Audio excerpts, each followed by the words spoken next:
গতকাল আমি একটা ভিডিও করেছিলাম, আমি শিলচর এসেছি, রাত্রেবেলা ট্রেনে এসে নেমেছি। তো আমি না একটা ক্যাপশনে লিখেছিলাম আমি হুজুগে চলি, সত্যি আজ আমি কিন্তু আবার করিমগঞ্জ এসেও গেছি। সকালবেলা 4টায় রওনা দিয়ে দিয়েছি, আবার এসেও গেছি। আমি যে কারণে গেলাম সেটা আমি আপনাদেরকে দেখাবো পরে। আমি এইরকমই, আর আবার ঘরের কাজের টান আমার পিছন দিকে সবসময় টানতে থাকে, সেই জন্য গেলামও আবার চলেও আসলাম। এইরকমই একটু চলাফেরা ভালোবাসি।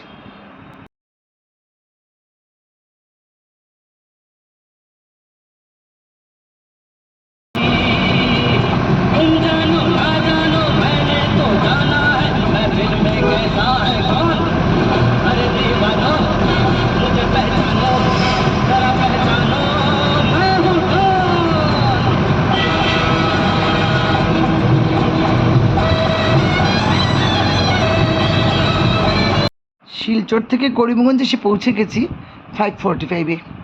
বাড়িতে এসে পৌঁছে গেছি বা ঘরে ঢুকে গেছি মানে 6টার ভিতরে, এইরকমই।